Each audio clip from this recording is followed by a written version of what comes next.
Hey, everybody. I don't know if you're gonna be watching this on my IG page or the IGTV, and I've been kind of thinking about starting something else for myself.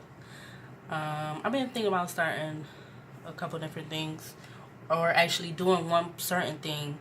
I've been thinking about it all this month, and I don't think it will go right with going into 2020 with that burden on me. So it'll be like, I don't know how much of this will play on IG, but then if you want, you could watch it on IGTV, and then I'm gonna try to put it on YouTube. So I want to like basically start my own YouTube channel, and I've been thinking about that before this month, but I just never did it. So here I go. This is going to be something very hard for me to get into because I have actually been dealing with this my whole entire life. So it's not something that just came about or whatever. This is something that I actually been dealing with my whole life. So I don't know if I'm gonna cry or anything. I hope though I don't because I really previously I really don't like talking about it, but it feels like the most I feel comfortable talking about it is when I'm at the hospital and I'm talking to my doctor. For some reason, I feel the most comfort with him talking about my situation or whatever. And basically, I've been going to Strong Memorial Hospital in Rochester, New York since I moved here when I was 1 year old. And I was adopted from my birth mother's sister. She went through the process when I was, well, actually before I was even born. She went through the process with my mom because my mom was at a state where she wasn't able to take care of me. And that's just what it is. So they had went through the process, they talked about it or whatever and stuff. And her sister went through the adoption process so that she could adopt me, which she did. She legally adopted me. And then I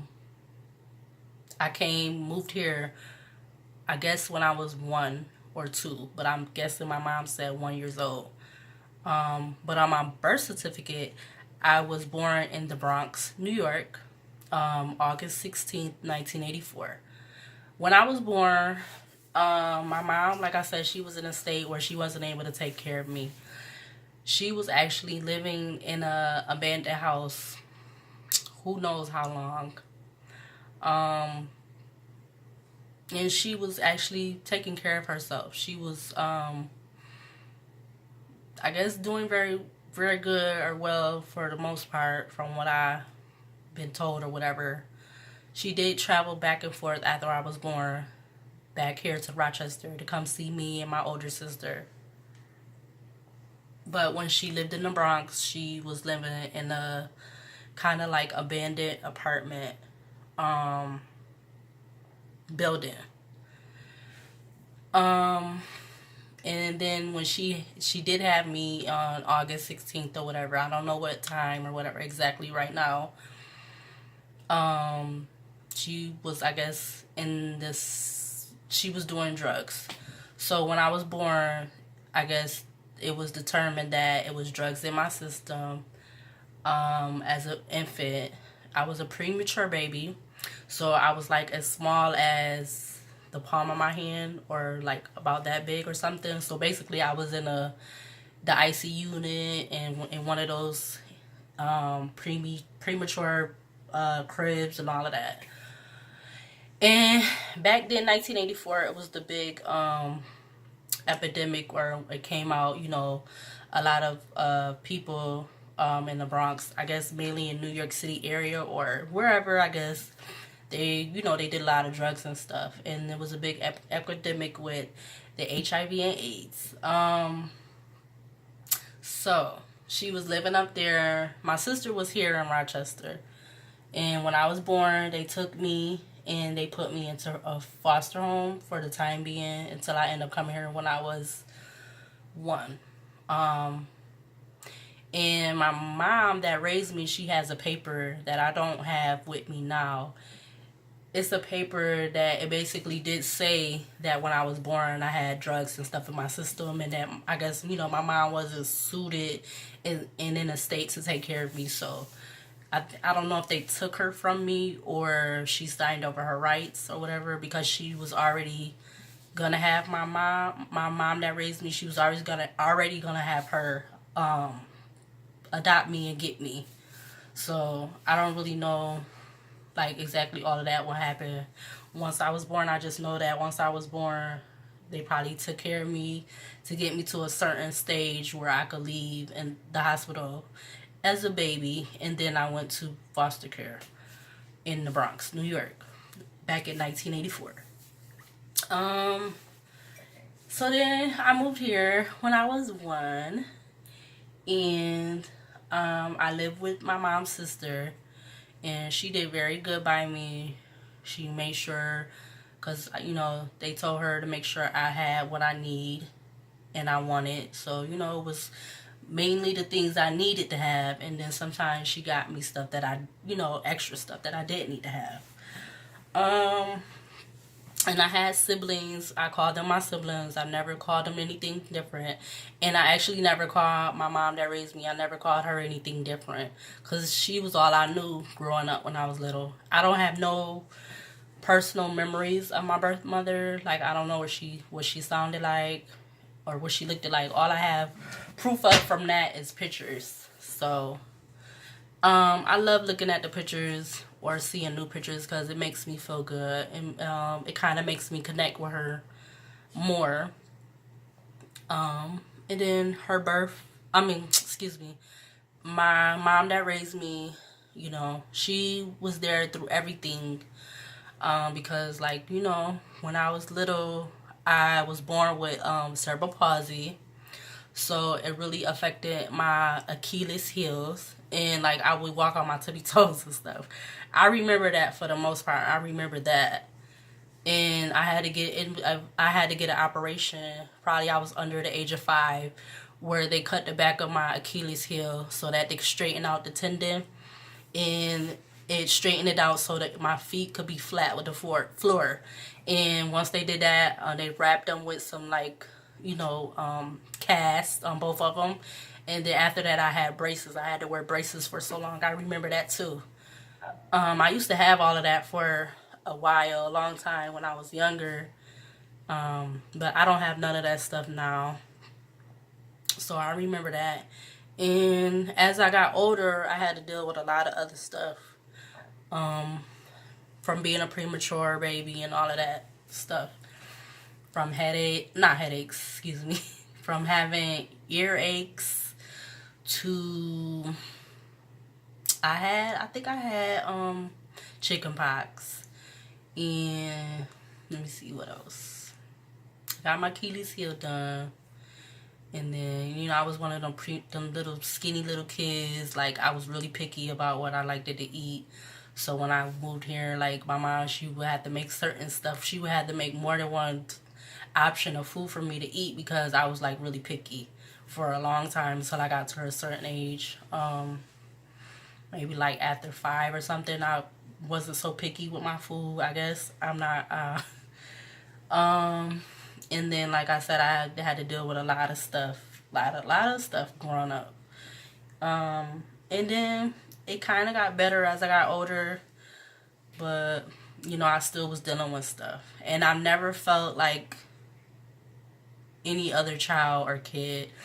I was very shy and sometimes antisociable even with my family members. But that was more when I was younger. I kind of was growing out of it as I got older, and sometimes I feel still be like that, but it's only because I be like putting up a wall, because I be trying to protect myself from people, because I've been dealing with a lot of stuff. So I don't know, it's hard, but I always push through.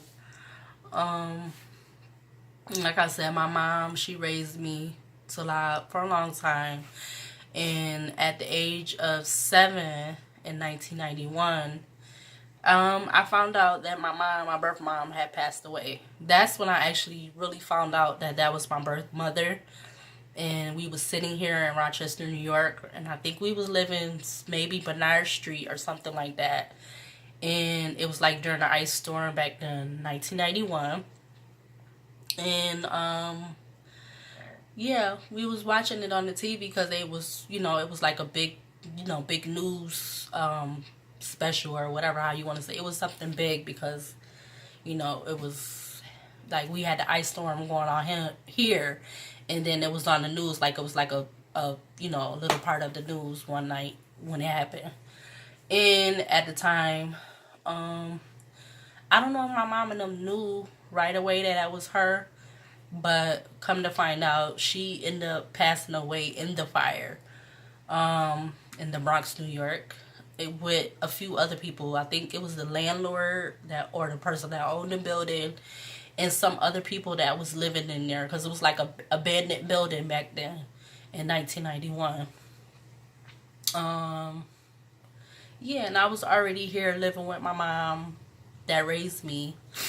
And I remember going to her funeral and stuff, but it wasn't a regular funeral because she got burnt in an apartment fire. So her body was burnt beyond recognition, and the only thing that they could identify was her thumbprint. So, it was hard. I was little.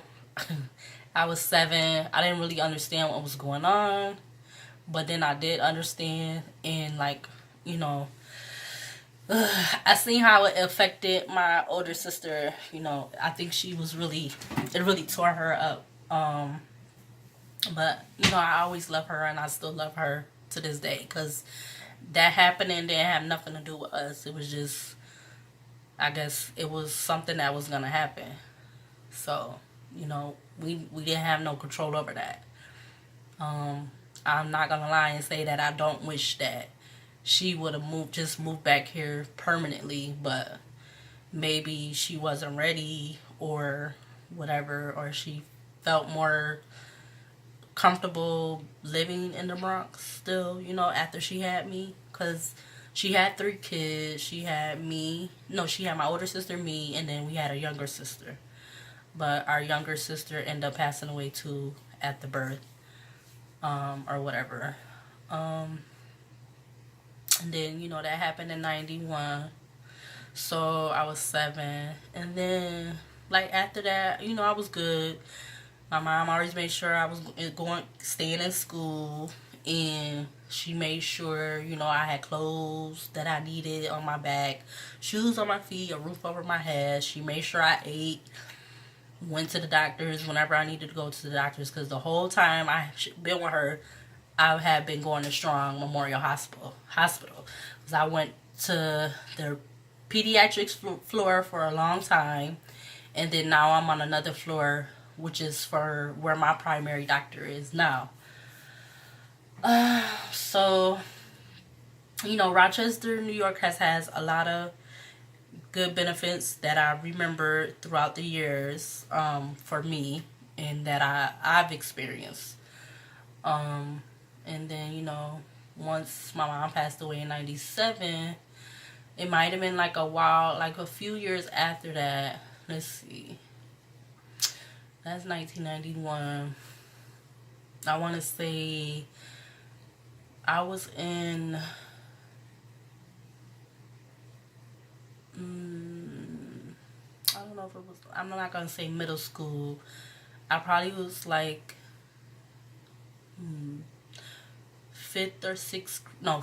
or 5th grade. For some reason, before all of that, before I get into that, it was crazy because one year I was at 30 school at this time, I know that. And we had end up, I think it was the end of the year, no, it was before a vacation. I think it was before, the Christmas vacation or something like that. Or it was at the end of the school year. It was something before a vacation. And we was all, it was like one of, when you, at the end of the school year and the teachers have you clean out your class, your desk. And, you get to watch movies and have popcorn, whatever, like treats and stuff, and y'all just basically doing nothing. So we end up watching a movie. They put a documentary on, and it was about a young boy. His name was Ryan White. I think I'm saying it right. And he was a young man that was dealing with different things of being a child, and going through having how he ended up coming about with him having HIV. So we was watching that, but at that time I didn't put two and two together. But I just felt like ever since that happened, it's connected me with. It was giving me. It was a sign, like telling me. But who would have knew then that that would have been something that I would have been like, So I don't know. Like now that I think about it today, it's like that was a sign to like, kind of warn me, but not in a bad way, because I'm still here, obviously, and I want to continue that for as long as possible. Um, but that was like the sign beforehand, and then I think I want to say like a few years, like not even a few years, like maybe 1 or 2 years later, I had ended up getting pneumonia, and then I had thrash in my mouth. And like it was really bad. It was like all at the top of my mouth and it wouldn't go away. And I think I might have shown my mom one day, or maybe I just was I don't know. I just guess I wasn't really feeling good, so that was another reason. And then I had that in my mouth at the top. And so we ended up going strong. They made us appointment. We came in, or we might have came in right away that day, or whenever she called them, and they had us come in right away. I think my mom and my sister, not my sister, excuse me. This is like, so this is kind of overwhelming doing this, but my mom and my aunt came to the hospital with me, or might have been just me and my mom, and then my aunt met us there after the fact, because that was a lot. What we was finding out when we was sitting in that room, because they was examining me, and they was trying to figure out why I got the thrash in my mouth, and da da da. And I think they end up swabbing my mouth or something, because I don't remember them taking any blood at that time. We was sitting in that room for like it felt like forever. And then they end up coming back in there and telling my mom was already sitting down. I think I was sitting down. And then that's when they end up telling us, what was going on. And basically it was that I was HIV positive. But I think they didn't know. Well, I don't know. They probably knew, because my mom adopted me. So, before that day, I've never had any type of sexual intercourse or anything. Actually, I didn't start having sex until I moved out of my mom's house, and that was like 20 shit. I probably was like 21, 22, 23. No, 21, 20, about 22 or 23.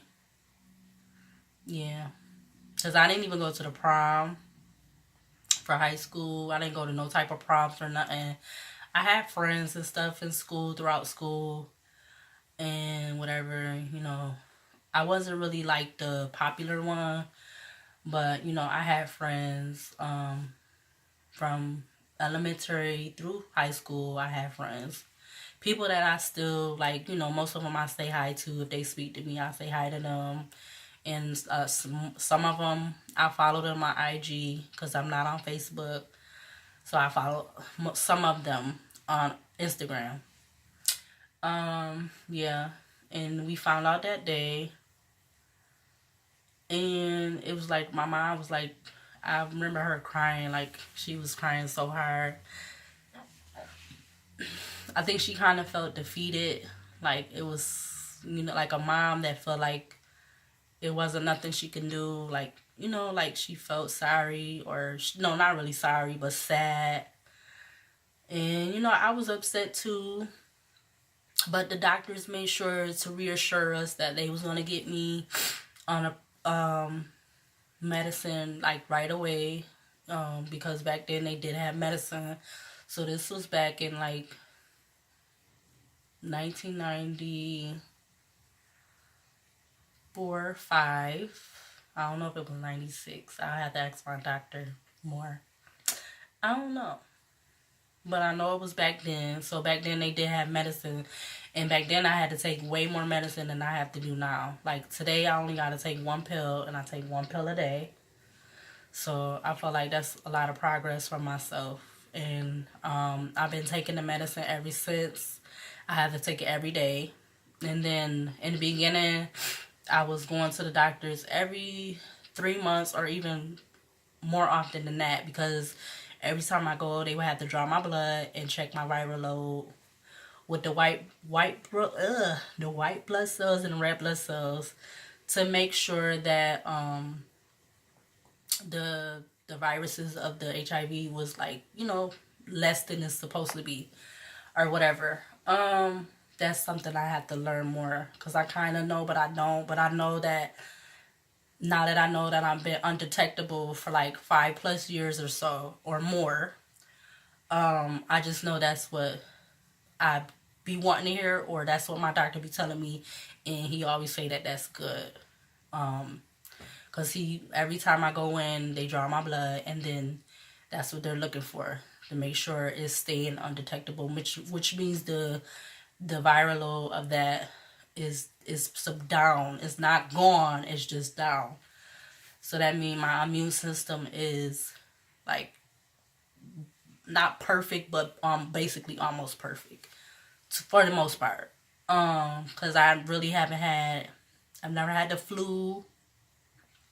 I've had the normal stuff just like anybody else. I've had colds and seasonal allergies. I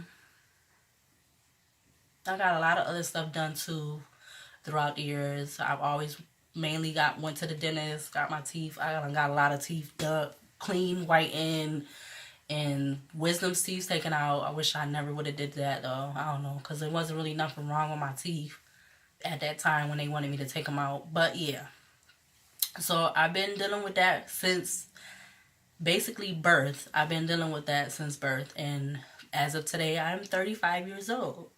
So I feel like I've done really good for myself. If my mom was here, God rest her soul, she might have been able to been taken care of too. Mainly if she would have moved back to Rochester. But I know if she was not still living here but living in the Bronx, she could have got medical treatment there too. Because I don't think it was I don't think it was the ending for her. I don't know. I don't think so. But like I was saying, I've been dealing with that since then, basically birth. But I didn't find out until I wasn't 7. So I probably was like a little bit after that, a few years after that. That's when I originally found out that I was born with HIV, because my mom was doing drugs with me while she was pregnant with me. And back then in 1984 and around that time, when people did drugs, they shared needles, and they didn't really have a lot of medical awareness then to only if you did maybe get your blood drawn, that was the only way you could know if you were dealing with having HIV. And then how it goes to AIDS is if you don't have it taken care of, and you just basically go years and years and years without getting treated or tested or whatever, it turns into AIDS. And that's how you end up dying, because it's just taking over your body and you're not getting medical treatment. And like I said, I've been taking my medicine. That one pill I gotta take, I've been taking that every day, basically every day. I'm not gonna say I haven't had days or years where I missed but I've taken more pills than I missed. So, and like I said, I had as of right now, I go to the doctors every 6 months to get like a primary or checkup or whatever, and I get my blood drawn to basically check my viral load of my HIV and see how I'm doing. And basically every time, as of right now, I've been undetectable, which my doctor says is really good, and he's really happy for me, and that's what he wants it, where he wants it to be. And then like through all of this, I never knew who my father was, so I don't really know who he is or where he's at or whatever. I don't know. It's a guy here in Rochester that's supposed to be my father, but we do not have communication with each other for his reason and my reason and whatever. So I just leave that at that. If it's meant for me to communicate with him, I will, or he will communicate with me. But as of right now, we do not have no communication with each other. I do have the support of most of my family. I don't know if everybody supports me, because everybody got an opinion about something. So this is why I'm doing this video, because going into 2020, I don't want no fake love or support from anybody. If you don't support me, or you feel like I've done this wrong, or whatever, just don't have no contact with me. Period. Point blank. I don't want no fake love from nobody, like even family or people that's supposed to be my friends. If you don't want to be my friend for whatever reason, let that be your answer. Let that be your case. Then that's fine with me. You could unfollow me on Instagram. Do what you gotta do. So that's how I feel going into 2020. I'm not dealing with no fake love from anybody. It don't matter who you is. That mean, when you see me, just keep it moving. And if I'm not working with you and don't have to talk to you, then you don't gotta talk to me. Then I'll just that's how I know where we stand. Cause that's basically what I've been doing, like for especially this year. This year I've been going through a lot of ups and downs. But I made it through being at this apartment a year. It's been over a year, which I'm really proud of that. Because the last few years before that, it was like up and down. I've always made sure to try to keep working, because that's all I know how to do since I got out of high school is work. I can't stop. I would love to one day be able to start working for myself, like independently, being my own boss. I just gotta figure that out, because sometimes it could be a lot stressful trying to work for somebody else, and I feel like lately people are not very appreciative. People are not very genuine, and why I don't want to work for somebody. If you like really got a problem with me, then I don't want to work for you. I'd rather figure out some way to work for myself in the long run. I'd rather do that. I just don't want no fake love from nobody. Like, you don't want to deal with me, and you don't have to deal with me. You don't have to talk to me. Don't talk to me. Don't deal with me. Don't follow me. Don't do none of that. Because at the end of the day, as long as I'm on this earth and I'm doing what I got to do, I'm going to still do what I got to do for myself. I do have a lot of my family here. My family is very big. My grandma had a lot of kids when she was younger. So I do have a big family. Most of them is in the area where I'm at, and I love that. And the other ones that are not, I know where they're at, and most of them I know how to get to them or contact them if I need to be trying to contact them. And like one day I would love soon, I would love to be able to move out of state. But since the healthcare in New York State is like really good, compared to other states from what I'm hearing, as far as dealing with my part of me, my HIV. I don't want to say I feel like I'm stuck here, but then I feel like that sometimes. I feel like I'm stuck here. And I don't want to feel like that. Like, I know where my family at. And the crazy thing too is I never really traveled nowhere, so I don't know if that's kind of putting me with a blocker up or whatever how you want to say. I don't know. But I just would love to be in another state, somewhere where the wintertime is not cold and snow and whatever. But at the same time, I don't want to move somewhere where they got hurricanes, tornadoes, mudslides, none of that crazy stuff. I don't want to be nowhere in no state where none of that is.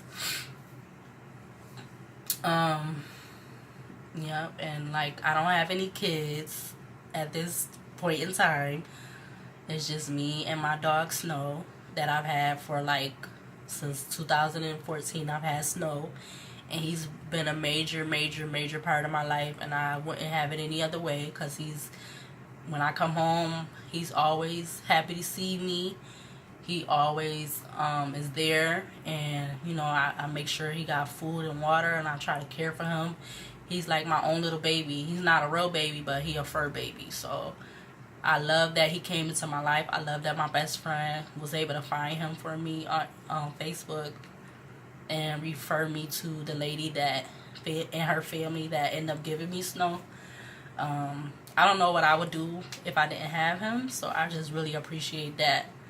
And one day, I'm kind of hoping soon, like within this year, 2020 coming, that I could get him a little brother, because I don't like for him to be here by himself. I want him to have a little brother. But if it's meant for me to do that, it'll happen. I'm going to leave that in God's hand. Along with everything else, I'm going to leave it in God's hand. Because he's been by my side the whole time, you know, since birth, basically. Because I didn't even have to be born or make it. I didn't even have to make it. Like, I don't know what made me make it and not my sister make it, you know. It's just hard to like. And then like a few years ago, 2016, I had lost my mom ashes. It was in a storage unit along with other stuff. And in that storage unit, it was a lot of stuff. It was a lot of stuff in there. But mainly, like, the main thing that hurt me is losing her ashes.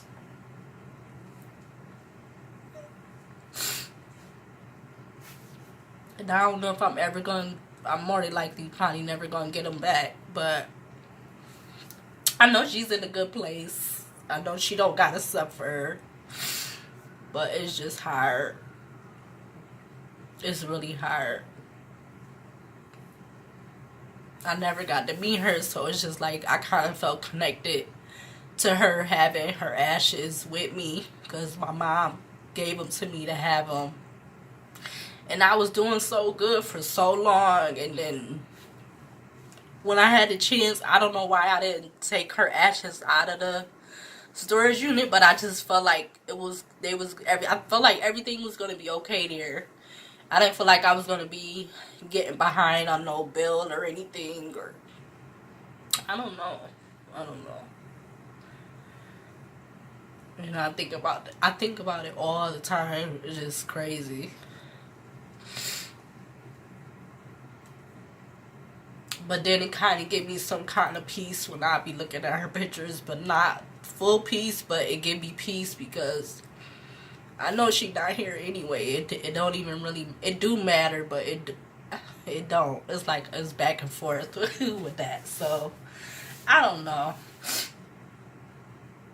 And then I had a diary in there. I don't know if I said it already. I had a diary in there, and I had wrote a lot of stuff in there, a lot of personal stuff that, you know, I was feeling or whatever, or going through or whatever. I just like wrote in the diary. And I was doing that since a long time. Like, that wasn't even my first diary. I had like I might have had like 2 other ones before that. But yeah, I wrote a lot of stuff in there. I've been going through a lot of different stuff. Shit. Trying to be in a relationship with somebody and then them knowing your status, but they still, like, after the fact, they know it's still, like, it still don't make it no better for them, or they still want to hold stuff against you. I don't know. It's just crazy. So I'm just like, but at this day today, I just like, whoever I'm not dealing with or whoever I dealt with, I just wish you nothing but the best and just leave it at that. Especially if we don't ever have communication with each other again. I just want to leave it at that. I wish the best for you and your family, whatever else you got going on. That's where I'm just gonna leave it at. I have not been perfect with that part of my life as far as trying to be in a relationship with a man. That has not been perfect on my part. Being able to talk about that. So I know I'm not perfect, and nobody is perfect. And then sometimes I wrote about that stuff in my diary. So I don't know. I keep saying I don't know, but and then now I'm just trying to keep my head up and stay strong for myself. Whether I got a whole bunch of people with me or if I'm just by myself. Because I know I have to keep going. I'm not the weak-minded individual where I'm willing to, like, go through with taking my life. That's not me at all. I do have my days where I'm really might be sad, or I know in the past I've dealt with depression. And, like, at one point I was even trying to get on prescription to take medicine, but I can't do it. I can't do it. I'd rather smoke weed than take pills for depression or whatever. But I feel like I've been doing way better because I'm back to working. It's not working as far as what I was doing because, 2 years ago or so, I worked in healthcare. And, I was doing that for a long time. Since 2005. So, I felt really good at doing that. I felt really proud of myself. And, I had my home health aide, my PCA. And at one point, since I had my high school diploma and I graduated in 2003 with my high school diploma, 2008, I had decided to get my CNA. And I have my CNA still, but I haven't used it in like 2 years or so. I haven't used it. So yeah. Yeah, I do know how to work. It ain't what I want to work, the kind of work money I want to make, but I know that I have to work to provide for myself, period, because I don't have nobody giving me no money or making sure that my rent or my RG&E or my cell phone or if I have clothes on my back or panties, tampons, tissue, soap, deodorant, toothpaste. Nobody's doing that for me now. I do that for myself. Once I left my mom's house, I had to do all of that for myself. But she taught me how to do a lot of that. Like, I watched her. She explained to me about, like, paying rent with money orders and, like, all that type of stuff. So I think I've learned a lot from her throughout the years of her raising me. And she was a very strong, independent woman, taking care of her kids and other cousins and family members, So she ain't just take care of me. She's like the woman that takes care of, like they be saying that expression with, it takes a village to care for a child. She was that type of woman. Like she always been that way. Always been that way. Even though she could be strict with her words, like when she say certain stuff or when you talking to her and she give her opinion about something, sometimes it could be kind of, it hurt a little bit, but I don't think she always be doing it purposely. And I wouldn't have it no other way with her not being my mother and the lady who's raised me all these years previously. And I thank her a lot for that. And I just wanted to do this video. I don't know why. I just thought I'd get it out the way because I've been putting it off, putting it off, putting it off. I actually had wanted to do it on the December 1st, which is like, I think it's World AIDS Day, or I had wanted to do it on my mom's birthday. But I just, like, I've been a procrastinator. I've been like that since school. I be procrastinate with stuff a lot of times. Even with paying my bills now, I don't, I be doing that. And I know I shouldn't do that, but it's a habit that I haven't broke. But going into 2020, I'm trying to work on a lot more stuff for myself. And doing these videos, since I really don't be having a lot of, or anybody really, I feel like some time to talk to in the evening. I might do more of these about different stuff. Because I realize now, I've been realizing, but it's just like, you deal with so much stuff, you always got a wall up, or you always trying to protect yourself. And like, even today, I still am like that. I put up a wall. When I'm not at work and I go out into the world, I put up my wall because I want to protect myself.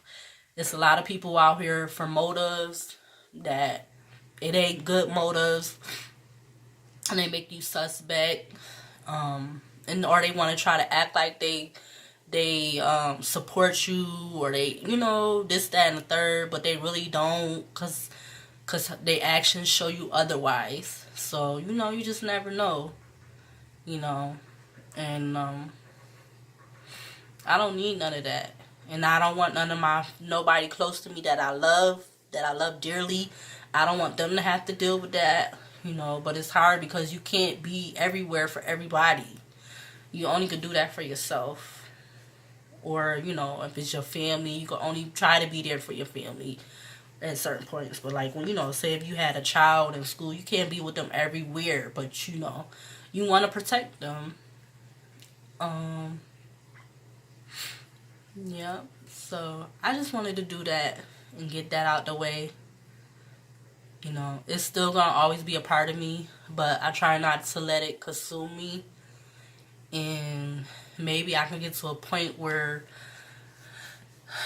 I can start speaking in front of like people in person. Like, because I don't think they be educating these kids in school anymore like they used to back when I was in school. They had health class. And I'm like wondering, do they even have that now? Because it's like all these reports be coming out, studies and all this other stuff be coming about, all these different stuff and STDs, but do they be educating these kids like they supposed to, like they used to do when I was back in school? Even though back then when I was in school, I wasn't even having sex then. I wasn't even having sex. I was more worried about playing my game or going home watching TV, cable, what sneakers, what clothes I was about to get from the mall, what jewelry. That's all the kind of stuff I worried about when I was younger, and I wish I would have just kept doing that. I wish I would have never even got into trying to be in no relationship with a man, or trying to find the affection from a man to like make me feel better, but I don't know, maybe that's something that had to do with, not having a father in my life, like basically my whole life up until now. So maybe that got something to do with it. I don't know. More than likely, yeah. But like I said, I just wanted to do this video. And I've been feeling like I wanted to do it like way earlier. But like I said, I just been putting it off because like sometimes I don't be wanting to deal with stuff. And like I know I have to deal with it. And it's a part of me. And I'm still breathing. I'm still taking my medicine. I'm still trying to do what I gotta do. And I'm just gonna say fuck the haters or whoever don't like me or whatever I am. Oh well, because there's more of me out there. It's not just me. Yeah. So I've dealt with more than one thing than just that. Like, so at the end of the day, I can't be nobody else but me. So you take me as I am, or you leave me completely alone. Thank you.